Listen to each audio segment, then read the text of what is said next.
저는 2023년 새해를 맞이해서 표를 다음 세대와 연합하여 땅끝까지로 정하고 이제 믿음으로 달려가고 있습니다. 우리 사랑하는 성도님들과 함께 이제 다음 세대를 세우는 일을 위해서 총력을 다할 것이며, 또 다음 세대와 함께 세계 선교 마무리를 위해서 최선을 다해 갈 것입니다. 우리가 다음 세대를 세운다고 하는 것은 바로 주님의 제자를 세우는 것을 의미하죠. 하나님께서는 하나님의 사역을 이루시기 위해서 반드시 사람을 세우시는 걸 볼 수 있습니다. 특별히 이 복음 전파는 주님의 사역 가운데 가장 중요한 핵심 주의 거룩한 일입니다. 근데 이 복음 사역을 우리 하나님께서 직접 하시지 아니하고, 또 천사들을 통해서도 하시지 아니하고, 꼭 하나님의 자녀들을 통해서 이 일을 맡기시는 걸 볼 수 있습니다. 우리 예수님께서도 주님의 그 귀한 사역을 감당할 수 있도록 주님의 제자들을 부르셔서 그 주님의 복음 사역을 위임하시는 것을 볼 수 있습니다. 그래서 하나님께서는 이 다음 세대를 세우실 때 주님의 제자로 세우시기를 원하셨습니다. 그래서 사람을 통해서 하나님께서 일하시는데, 기독교 역사를 보더라도 마틴 루터를 하나님께서 부르시고 이 복음을 깨닫게 하십니다. 놀라운 종교개혁을 통해서 우리에게 가장 큰 유익을 준 것은 이 성경을 번역함으로 누구나 다 성경을 읽을 수 있게 됐고, 그리고 이 복음을 깨닫게 되어짐으로 많은 사람들에게 이 복음을 전할 수 있는 그런 은혜가 임하게 된 것이죠.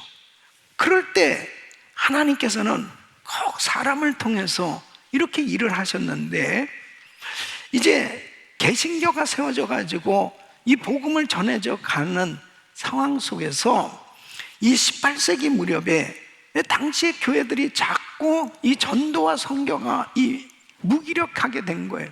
그 중에 한 가지가 뭐냐면, 어떤 영향을 받았냐면, 예정론에 의해서 하나님이 구원받기로 작정된 자들, 하나님께서 다 구원시켜 주실 텐데 뭐 전도하지 않아도 그렇게 해외까지 나가서 무모하게 위험하게 그렇게 선교하지 않아도 복음이 전해질 거 아니냐, 이러한 생각들 속에서 복음이 전해지어지는 이런 전도와 선교의 제한을 받게 된 것이죠.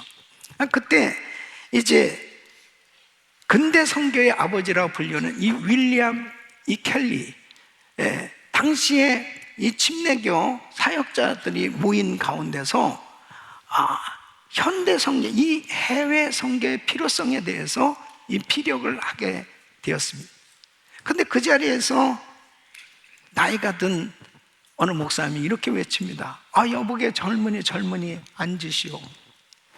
아니, 생각해보라고. 만약 주님께서 이 이방인들을 개종시키려고 한다면은 자네의 도움 없이도 얼마든지 하나님은 하실 수 있다네. 그러니까 당시에 그 시대에 그 지도자들이 어떤 선교에 대해서, 전도에 대해서 생각을 가지고 있는지를 잘 알려주는 그러한 당시의 상황일 것입니다. 그러나 이 윌리엄 캐리의 가슴에 뜨거운 불이 있었습니다.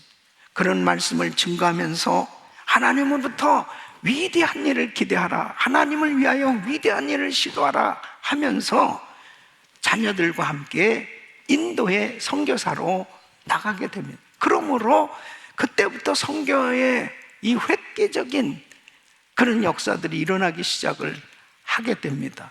이렇게 어떤 선교의 문이 막혀졌을 때 또 사람들의 생각이 참으로 답답하게 전도와 선교에 대해서 아니란 생각을 가지고 사역을 하지 않는 이런 상황도 역시 사람을 통해서 하나님의 일이 제한받고, 또 윌리엄 캐리처럼 그런 상황 속에서도 이 선교는 반드시 해야 되는 것이다, 하나님이 기뻐하시는 주의 일이라, 주님의 부르심에 순종해서 이렇게 사역하는 하나님의 사람들을 통해서도 또 길이 열려지게 되는 거예요. 그러니까 중요한 것이 뭐냐면 바로 우리들이 주님의 제자들로 세워져서 각 세대마다 이 불타는 이 영혼 구원의 열정을 가진 제자들이 세워질 때 다음 세대로 계속해서 이 사역이 연결되어져서 세계 선교를 감당할 수 있게 되는 줄로 믿습니다. 그러므로 정말 저와 우리 성도님들은 이 영혼 구원의 열정, 이 뜨겁게 정말 하나님 앞에 이 복음을 전하고자 하는 주님의 제자들로 세워져야 될 줄로 믿습니다. 그래야 우리 다음 세대에 이 뜨거운 이 부흥의 역사, 바로 이 복음을 전하고 전도와 선교를 하고자 하는 이런 은혜가 우리 자녀들 세대에 계속 이어짐으로 하나님께서 기뻐하는 사역이 이루어질 수 있는 거예요. 그래서 주님의 지상명령을 수행하는 교회로서 주님의 제자들로 세워져서 여러분들 통해서 다음 세대에 이 놀라운 부흥의 역사가 계속해서 일어날 수 있기를 예수 이름으로 축원합니다.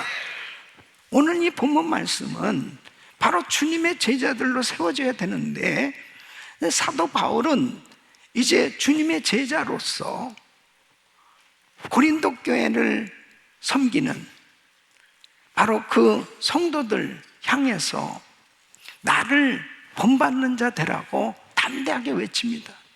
근데 사도 바울이 나를 본받는 자 되라 라고 했을 때 먼저 뭐라고 말씀합니까? 1절 말씀, 11장 1절에 내가 그리스도를 본받는 자 된 것 같이, 그리스도를 본받는 자 된 것 같이 너희는 나를 본받는 자 되라. 그러니까 사도 바울이 자기의 롤모델은 예수 그리스도라는 거죠. 그래서 내가 그리스도를 닮아가려고 노력하는 것처럼 바로 고린도 교인들도 나를 본받아라. 그러는데 무엇을 본받아야 되느냐? 고린도전서 10장 33절에 이렇게 말씀합니다. 나와 같이 모든 일에 모든 사람을 기쁘게 하여 나의 유익을 구치 하냐고 많은 사람의 유익을 구하여 저희로 구원을 얻게 하라. 그러니까 삶을 통해서 복음이 전해지도록 하는데 먼저는 하나님께 영광이 되고, 그리고 다른 사람의 유익을 위해서 덕이 되는 삶이 되라. 이 고린도전서 10장 33절과 이어서 고린도전서 11장 1절은 같이 연결돼서 하시는 말씀이에요. 내가 이렇게 하나님께 영광이 되어지고, 그리고 다른 사람들에게 덕이 되어지고 다른 사람을 유익하게 만드는, 그러므로 복음이 전해지는 삶이 된 것처럼 너희도 나를 본받아서 이렇게 살라고 말씀하고 있는 거예요. 그러니까 예수님의 제자가 된다는 것은 그냥 막연한 것이 아니고 삶을 통해서 복음이 전해지는, 주님을 닮은 삶이 되어지는 줄 믿습니다. 그래서 사도행전 11장 26절에는 만남의 안디옥에 데리고 와서 둘이, 누구예요? 바나바가 이제 다소까지 가서 바울을 데리고 왔어요. 둘이, 바나바와 바울이 교회에 1년간 모여서 큰 머리를 가르쳐 제자들이 안디옥에서 비로소 그리스도인이라 일컬음을 받게 되었다. 그러니까 제자들이 저 사람들 예수님 닮은 사람이야, 이런 소리를 들었다는 거예요. 저 사람 예수님 같은 그런 일을 하네, 그런 소리를 들었다는 겁니다. 사랑하는 성도 여러분, 저와 우리 성도님들의 삶이 이 복음적인 삶이 돼서 이 세상을 향해서 세상 사람들이 예수님과 같은 삶이네, 예수가 전해지는 이러한 제자의 삶이 되어져야 될 줄로 믿습니다.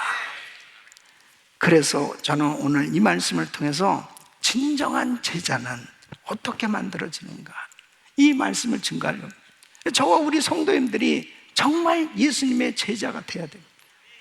아멘. 예수님의 제자로서 이 복음이 전해지는 이러한 삶이 돼야 될 텐데, 그래야 다음 세대가 소망이 있는 거예요. 우리들이 먼저 확실한 주님의 제자가 되어야 우리 자녀들이 주님의 제자로 세워지고, 그리고 우리가 함께 세계 선교를 감당할 수 있기에 저와 우리 성도님들은 주님의 진정한 제자로 세워질 수 있기를 예수 이름으로 축원합니다. 첫째는 주님의 부르심에 대한 확신이 있어야 되는 것입니다. 자, 여러분 보세요. 마태복음 28장 19절에 보면 너희는 가서 모든 족속으로 제자를 삼아 아버지와 아들과 성령의 이름으로 세례를 주고 내가 너에게 분부한 모든 것을 가르쳐 지키게 하라. 볼지어다 내가 세상 끝날까지 너희와 항상 함께 있으리라 하시니라. 자, 예수 그리스도를 믿고 세례를 받으면 하나님의 자녀가 되는 거예요. 그 하나님의 자녀는 바로 예수님의 제자로 부름을 받게 된 것입니다.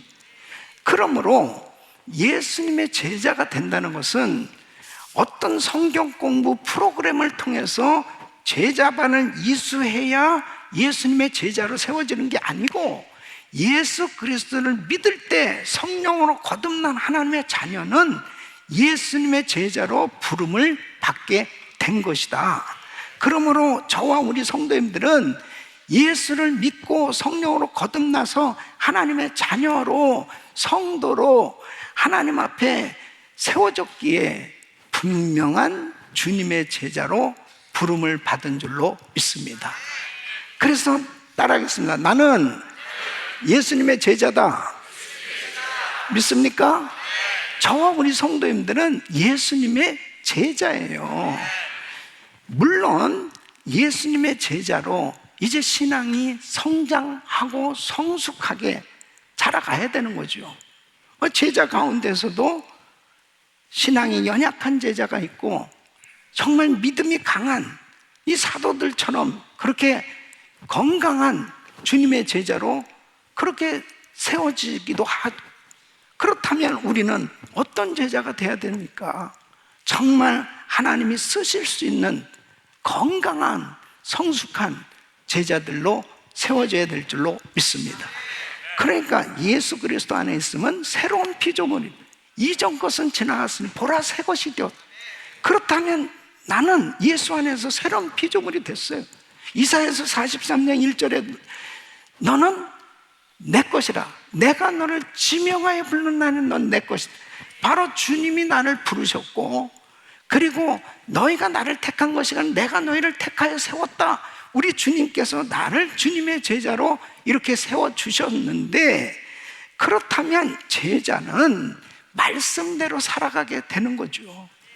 그래서 누가복음 14장 26절로 27절 보면 무릇 내게 오는 자가 자기 부모와 처자와 형제와 자매와 및 자기 목숨까지 미워하지 아니하면 능히 나의 제자가 되지 못하고, 누구든지 자기 십자가를 지고 나를 쫓지 않는 자도 능히 나의 제자가 되지 못하리라. 이렇게 말씀하십니다. 이게 뭐예요? 삶의 우선순위를 말씀하고 있는 거죠. 예수 믿기 전에는 그냥 내 생각대로 사는 겁니다. 내가 하고 싶으면 하고 말고 싶으면 말고, 내가 원하는 것, 내가 하고 싶은 것 그냥 내 생각대로 살았던 거예요. 그런데 예수를 믿고 난 다음에 주님의 제자로서의 삶은 내 생각대로 사는 게 아니고 말씀대로 살아가는 거예요. 주님이 먼저 우선순위가 돼요. 주님이 말씀하신 대로. 그래서 누가복음 14장 33절 보면 이와 같이 너희 중에 누구든지 자기 모든 소유를 버리지 아니하면 능히 내 제자가 되지 못하리라. 이 말씀은 나의 삶의 모든 소유, 내가 가지고 있는 이 모든 것도 다 주님의 소유임을 알고 그 주님이 원하시는 뜻대로 쓰임받는 삶이 되어진다는 거예요. 그전에는 그냥 내가 원하는 대로 내 소유다 생각하고 살았었는데, 이제 주님의 제자가 돼서는 주님이 원하시는 대로 그 모든 것을 사용하며 사는 삶으로 바뀌어진다는 거죠. 그 요한복음 13장 34절 35절에 보면 새 계명을 너에게 주노니 서로 사랑하라. 내가 너희를 사랑한 것 같이 너희도 서로 사랑하라. 너희가 서로 사랑하면 이로써 모든 사람이 너희가 내 제자인 줄 알리라. 내가 좋아하는 사람이든 싫어하는 사람이든 어떤 사람이든지 간에 그리스도 안에서, 주 안에서 형제라면 사랑하게 된다는 겁니다. 이것은 하나님의 말씀이니까 그렇게 사람을 용납하고 용서하고 화목하고 사랑할 수 있는 것도 주님 말씀을 쫓아가기 때문에 그게 가능한 거예요. 여러분, 내 멋대로 되는 게 아닙니다. 바로 하나님 말씀이기 때문에 순종하는 거예요. 그러니까 예수님의 제자로서의 삶은 그냥 이론이 아니라니까요. 구체적으로 말씀을 경험하게 되는 줄로 믿습니다. 그러니까 여러분, 나는 정말 진정한 예수님의 제자인지 한번 생각해 보세요.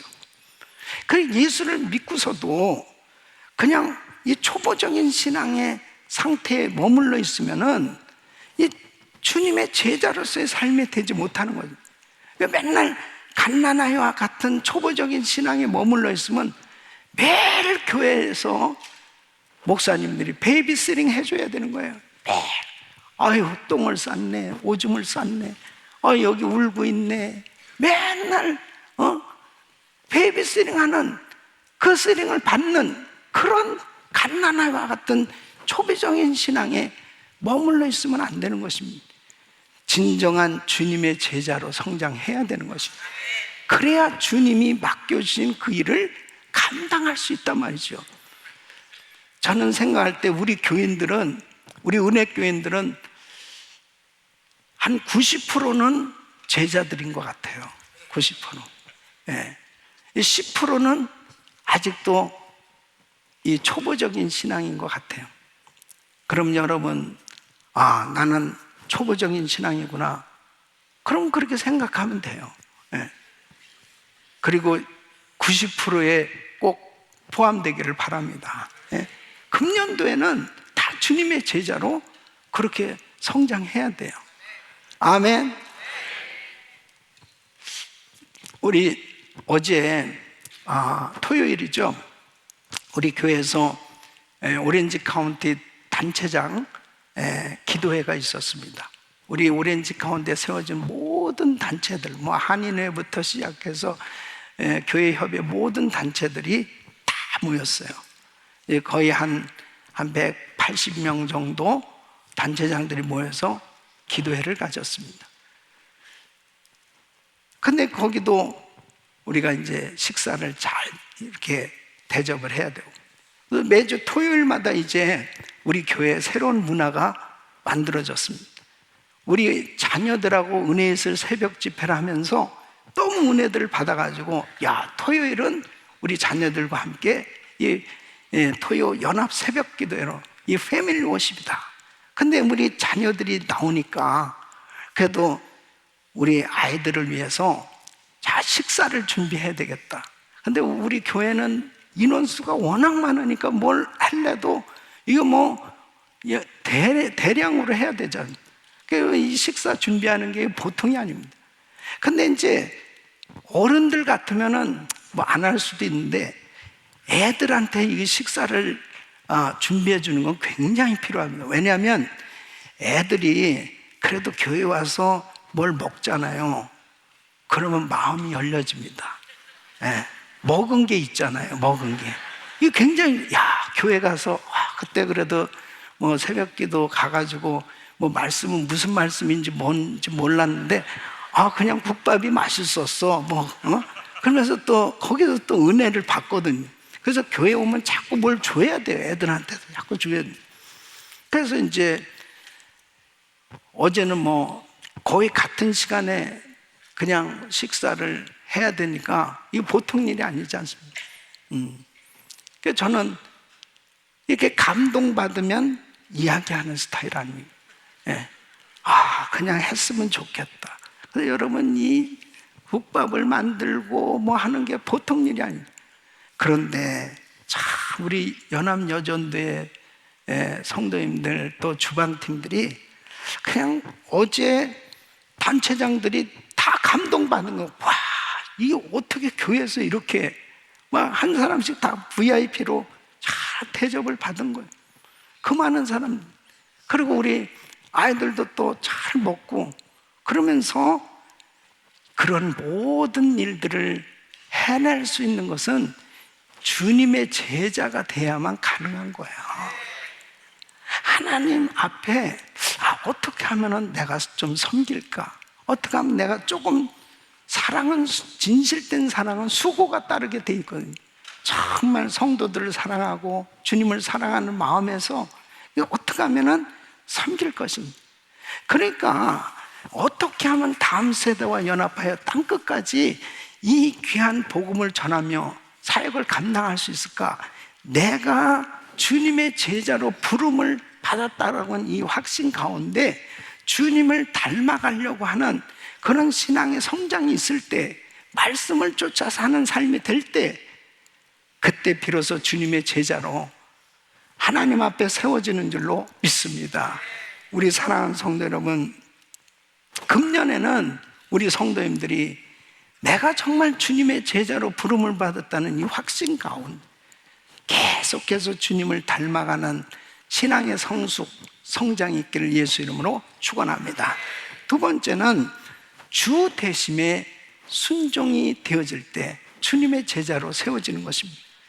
여러분, 제자가 된다는 건 절대로 어떤 성경 공부 프로그램 그것에 의해서 만들어지는 게 아니에요. 어떤 능력 있는 분의 훈련을 받아가지고 제자가 되는 게 아니에요. 그런 것들이 다 우리가 건강한 주님의 제자로 세워지는데 도움이 되지만 정말 중요한 게 있어요. 바로 주님의 제자가 되는 출발점은 예수가 나의 삶의 주가 되신다 하는 것을 확신해야 되는 것입니다. 여러분, 예수 그리스도를 믿을 때 어떻게 구원을 받아요? 복음이 뭡니까? 바로 예수가 구원자시다, 예수가 메시아다, 예수가 그리스도시다 하는 것을 믿고 예수님을 나의 구주로 영접해요. 예수님을 나의 주인으로 영접하는 거예요. 그러니까 예수님을 영접한다는 것은 예수님을 나의 주님으로, 주인으로 영접하는 거예요. 그러니까 예수를 믿는다는 것은 나의 주인을 확 바꿔버리는 거예요. 내가 그동안 주인 노릇하면서 내 마음대로 내 멋대로 살았었어요. 예수 믿기 전에는 그냥 내가 주인이야, 내가 하고 싶은 대로 하고 내가 원하는 거 내 마음대로 그렇게 살았어요. 왜? 내가 주인이니까 내 마음대로 사는 거예요. 근데 예수를 믿을 때 바로 주인을 확 바꾸는 거죠. 내가 아니요, 진정한 주인은 예수님이시다.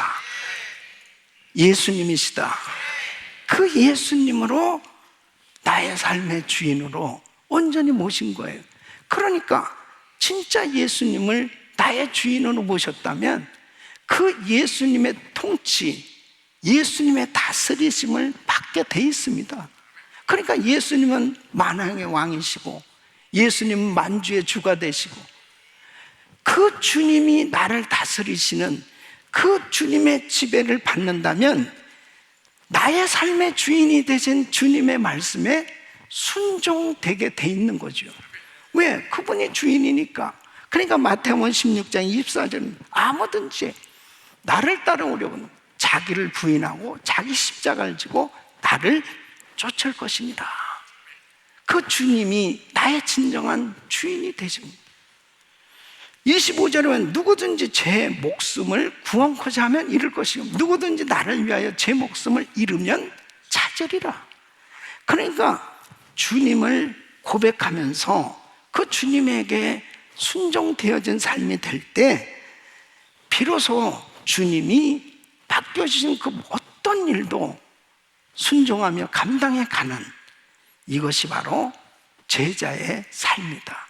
그러니까 불순종하게 되면 어떻게 되겠어요? 그 주인에게 불순종하면 책망을 받게 되겠죠. 그래서 누가복음 6장 46절 보면 너희는 나를 불러 주여 주여 하면서도 어찌하여 나의 말하는 것을 행치 아니하느냐. 그러니까 정말 우리 예수님이 진정 나의 주인이시면 그분이 나에게 말씀을 주세요. 성령으로 때로는 감동을 주세요. 잘못된 것에 대해서 책망도 하십니다. 그러니까 주님이 정말 나의 삶에 진정한 주인이 되셔서 내가 그 주인에게 순종하는 삶이 될 때 주님의 제자로 마음껏 사용하시는 줄로 믿습니다. 절대적 권위를 인정해야 돼요. 바로 우리 예수님이 나의 진정한 왕이십니다. 나의 주인이십니다. 하나님이십니다. 바로 그 주님에게 순종되어질 때 주님의 뜻대로의 삶, 주님의 그 목적을 이루는 삶이 되는 줄로 있습니다. 이럴 때 하나님의 큰 은혜가 임하는 거예요. 주님께 붙들려서 마음껏 쓰임만 순종하지 않으면 그 주인이 쓰실 수가 없습니다. 그렇잖아요. 여러분 사업장에서도 종업원을 쓰는데 자꾸 순종을 안 하는 거예요. 일 시키는 대로 안 해요. 그럼 그 사람은 그 사업장에 필요가 없어요. 불편한 존재지. 도움이 안 되는 거예요, 전혀. 하나님의 나라도 마찬가지입니다. 왕 대신 주님이 말씀하시는 대로 순종되어졌을 때 바로 우리 주님의 손에 붙들려서 마음껏 주의 사역을 감당케 되는 줄로 믿습니다. 제자도의 본질은 바로 주의 구원의 능력과 그 은혜를 찬양하면서 열방을 향해서 이 복음을 전하는 바로 증인적 선교적인 삶을 살게 되는 것입니다. 우리 사랑하는 성도 여러분, 여러분이 정말 그 예수님을 나의 진정한 주인으로 모신 만큼 그 주님의 말씀에 전적으로 순종되어지는 삶이 되기를 축원합니다. 인도에 가면 참 전도하면서 참 어떤 때는 물론 문화가 그 힌두 문화고 그 다음에 다신주의잖아요. 여러 신, 보통 많은 신을 그렇게 믿는 사람들이 아닙니다. 그러다 보니까 어떤 경우에는 이제 가정마다 이렇게 다니면서 전도를 할 때 분명히 이 집이 예수 믿는 집이라고 이야기를 들었어요. 그러니까 가보면은 예수님 초상 하나도 붙여져 있는데 또 옆에 보니까 무슨 이상한 신이 또 붙어 있고 여기도 붙어 있고 막 그러는 거예요. 그럼 이건 뭐냐? 그러니까 예수도 믿고 이것도 믿고 저것도 믿는. 그래서 기도할 때도 예수님의 이름으로 기도도 하다가 그 다음에는 이 신에게 비를 기도하고. 여러분 이것이 되겠어요? 그러니까 이게 우리가 전도할 때도 굉장히 가서 조심해야 되는 것이 그런 부분이 있어요. 나 예수 믿습니다. 그런데 여러 신을 다 받아들이고 그러면 그것은 진짜 믿는 게 아닙니다. 예수를 믿는 것은 주인을 확실하게 예수님으로 인정하고 예수님으로 받아들일 때 진정한 구원이 임하는 줄로 믿습니다. 우리가 신앙생활하면서 그렇습니다. 내가 말로는 예수를 믿는다고 그러는데 진짜 나의 행동, 나의 삶은 내가 주인 노릇하는 사람 너무 많아요. 그러니까 예수님의 제자로서 삶이 되지 못할 때가 얼마나 많은지 모르는. 진짜 주인이 누구냐? 그러니까 마태복음 10장 37절로 38절에 보면 아비나 어미를 나보다 더 사랑하는 자는 내게 합당치 아니하고 아들이나 딸을 나보다 더 사랑하는 자도 내게 합당치 아니하고 또 자기 십자가를 지고 자기를 쫓지 않는 자도 내게 합당치 아니하니라. 이렇게 말씀합니다. 여러분, 내가 내 사랑하는 자녀들, 아들, 딸 다 사랑하지 않습니까? 근데 부모들이 자식 사랑하지만 이 자식이 자기 소유로 생각하면 안 됩니다. 이 자녀들의 진정한 주인은 예수님이에요. 그렇기 때문에 이 자녀들을 대하는 것도, 이 자녀들은 내가 청지기로서 이 자녀들을 기르는 거지 내 소유가 아니라니까요. 부모도 마찬가지입니다. 내 소유가 아니에요. 진정한 주인은 예수님입니다. 그러니까 이 신앙생활 하면서 자녀들을 대해서도, 또 사업장도 마찬가지입니다. 나의 사업장의 진정한 주인은 예수님이에요. 여러분, 이렇게 아멘 소리가 시원찮잖아요. 갑자기 떨리면서 아멘이 안 되는, 여러분의 사업장의 주인은 예수님이라고. 네? 진짜 믿어요? 모든 천지 만물을 창조하신 그 하나님이 만왕의 왕이시고 만주의 주가 되셨는데, 진짜 나의 주인이 누군지를 분명히 알아야 순종이 가능하잖아요. 예? 진짜 예수님의 제자는 이 주인을 제대로 알고 그 주인을 따르는 삶이 돼야지 진짜 제자가 되는 겁니다. 그러니까 보십시오. 예수님께서 예루살렘에 입성하시는데 나귀를 타시고 예루살렘에 입성하시게 돼 있어요. 그렇게 예언이 돼 있지 않습니까? 그 예수님이 나귀를 타고 입성하시려면 나귀 새끼를 구해야 되는데, 예수님이 이런 방법을 하시는, 돈 주고 사오게 하신 게 아니고, 야, 여기 저 건너편에 가면은 거기에 나귀가 있을 것이다. 제자를 보내는 거예요. 그거 풀어가지고 오라는 거예요. 아이고, 이건 남의 나귀를 갖다가 그거 풀어가지고 오다가는 도둑놈으로 몰릴 거 아닐까, 이런 생각할 거 아니에요. 그러니까 이거 어떻게 이렇게 하죠? 그러니까 예수님 뭐라 그래요? 주께서 쓰시겠다 하라 그러잖아요. 그죠? 주께서 쓰시겠다 하라. 그 말만 하라고 그랬어요. 그러니까 가가지고 이제 나귀를 풀어가지고 오려니까 그 나귀 주인이 이거 뭐 하는 거냐고. 그러니까 주께서 쓰시겠다 하라. 그러니까 어떻게 해요? 순순히 그 나귀를 대어줘요. 뭘 말씀합니까? 그 나귀의 진짜 주인은 예수님인 거예요. 그것을 깨닫게 해주지 않습니까? 여러분, 우리가 예수님을 나의 구주로 영접하고 그 예수님을 믿으면서도 정말 나의 삶의 모든 소유의 주인은 예수님이라고 이렇게 고백하고 살고 있냐 이거예요.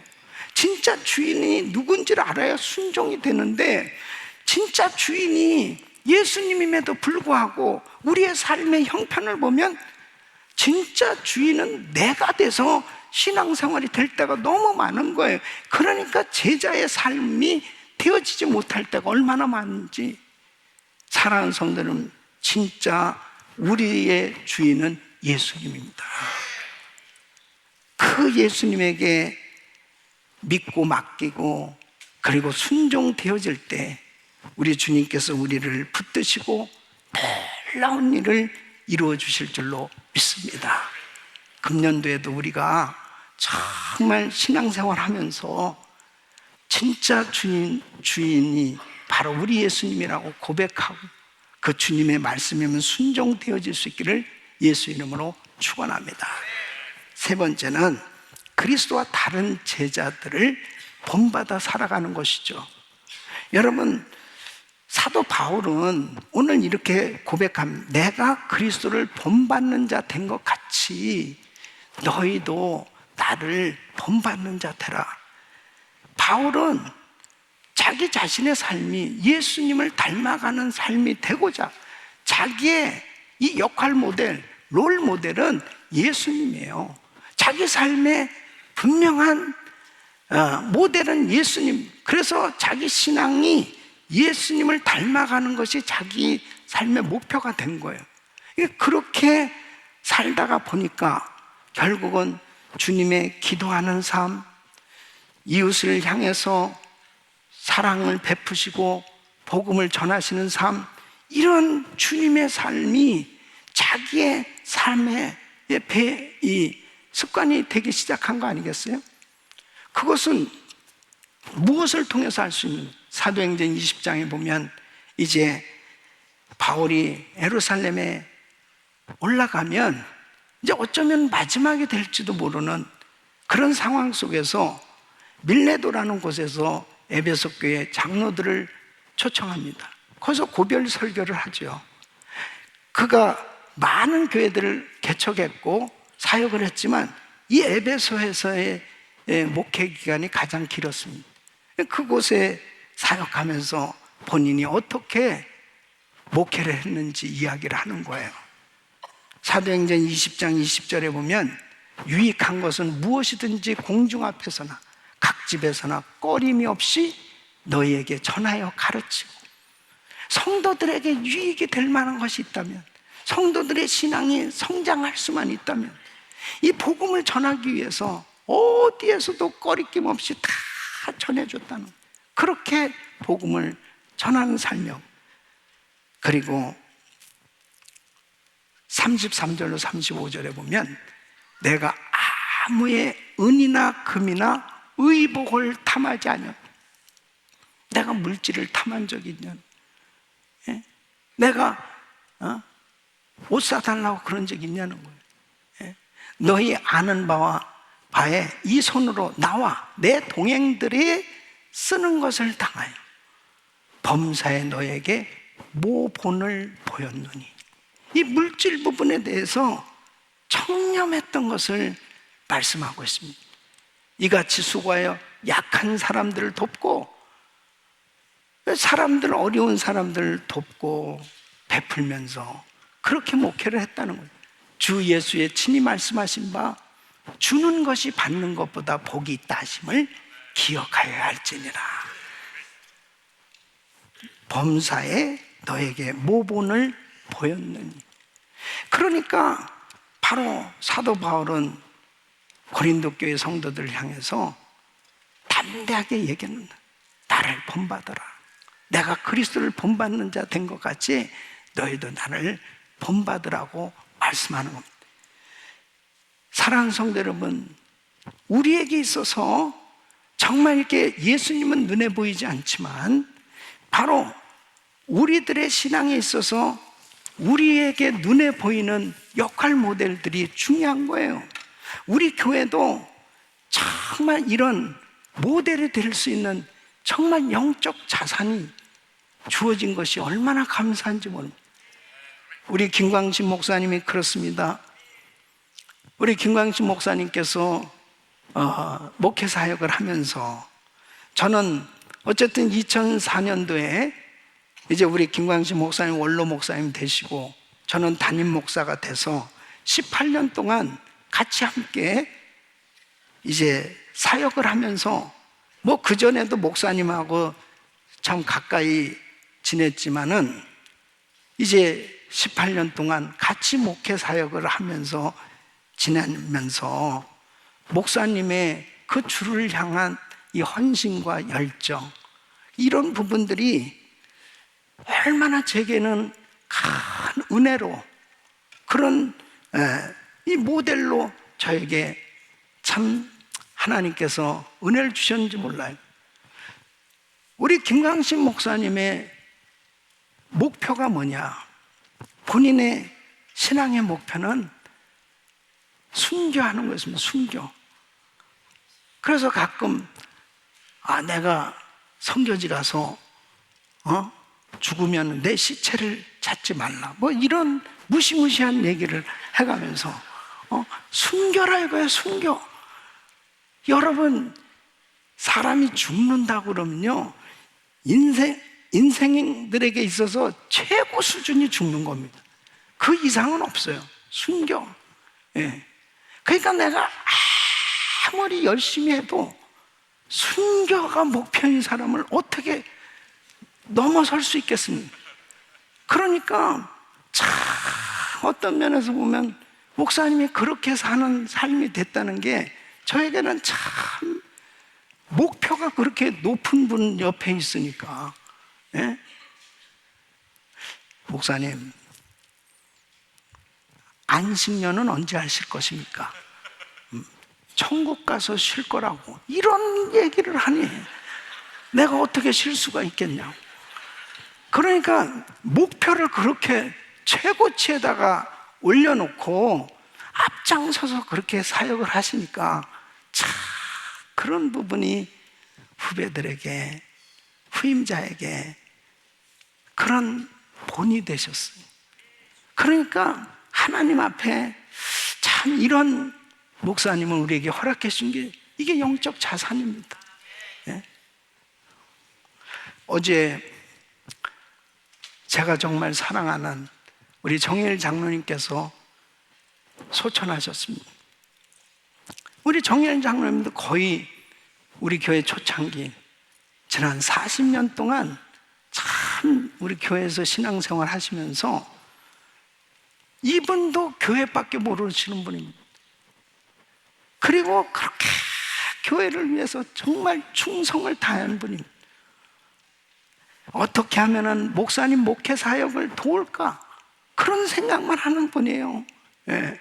그래서 저하고 같이 그렇게 사역하고 신앙생활은 항상 목사님 마음을 편안하게 어떻게 하면 같이 정말 이렇게 목사님이 힘이 되도록 그렇게 섬길까?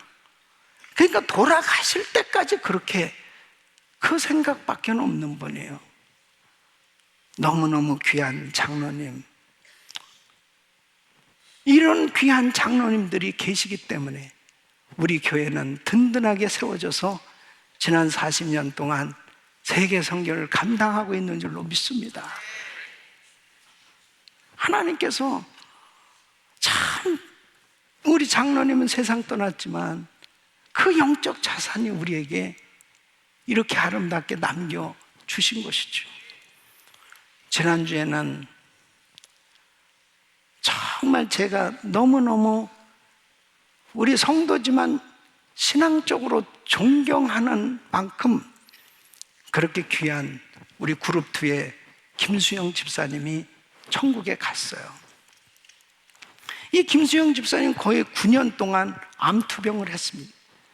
이 암투병을 하는 가운데서도 이 집사님은 한 번도 이 얼굴에 그늘진 것을 보지 못했습니다. 너무너무 이 몸이 이제 온몸에 암이 퍼지고 계속 투병하면서 이제 오른팔을 절단해야 됐습니다. 여자로서 이 팔을 절단하고 산다는 거 얼마나 어렵겠습니까? 이 절단하고 신앙생활 하면서도 직장 생활을 하고요. 그리고 세 자녀를 양육하고 그리고 남편을 또 그렇게 섬기고 그리고 교회에선 목자, 목녀로 목원들을 얼마나 챙기면 그렇게 섬겼는지 또 그 그룹에 그 몸을 가지고 여전대 회장으로 또 봉사를 하고 그리고 선교지 단기 선교를 가서 또 선교도 하고 그 팔 하나를 가지고 참 그렇게 귀하게 섬기는데 항상 단정한 얼굴, 화장을 하고 항상 깨끗하게 단정한 모습으로 밝은 모습으로 그렇게 섬긴 거 아마 그 그룹의 성도님들이나 같이 교제한 성도들을 알 거예요. 너무 잘 알 거야. 어쩌면 저렇게 빈틈이 없이 저렇게 지는 이제 온몸에 암이 다 퍼지고 이제 거동이 불편해져서 이제 세상을 떠날 날이 얼마 가까운 그런 가장 가까운 시기에 제가 신방을 갔을 때도 그 한 손을 흔들면서 얼굴에 미소를 또 잃지 않고 목사님 하면서 그렇게 반갑게 끝까지 그렇게 믿음을 지키다가 천국에 갔습니다. 저는 하나님 이런 집사님은 좀 건강을 좀 주셔야죠. 더 오래 살게 해주셔야죠. 더 주일 좀 하게 해주셔야죠. 이렇게 믿음 좋은 집사님을 하나님 좀 더 죽은 자도 살리신 하나님 더 좀 회복시켜 주시지 않아야 되겠습니까? 라고 그렇게 기도한 적도 있습니다. 그러나 하나님 뜻이 이 딸을 또 데려가셔야 된다면 순종할 수밖에 없지 않습니까? 천국에 가게 됐습니다. 저는 이렇게 우리 사랑하는 장로님, 집사님, 목사님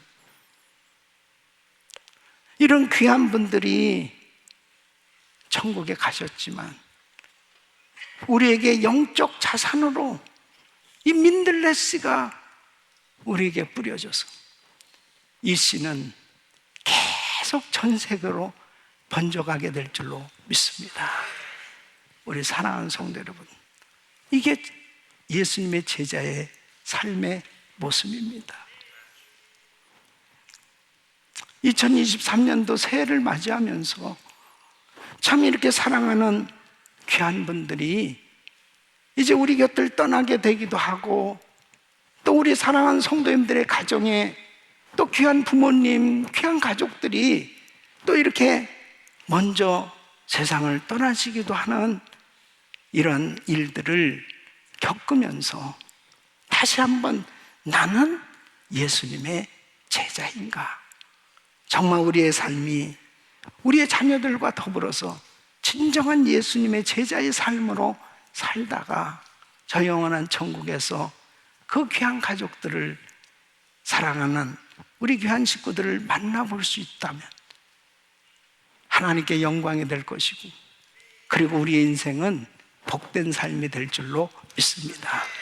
우리 귀한 성도님들, 이제 초보적인 신앙을 버리고 좀 더 주님의 제자로 성숙한 신앙인으로 세워져서 우리 자녀들과 함께 우리 주님의 복음 사역을 땅끝까지 증거할 수 있는 이런 은혜가 있기를 예수 이름으로 축원합니다.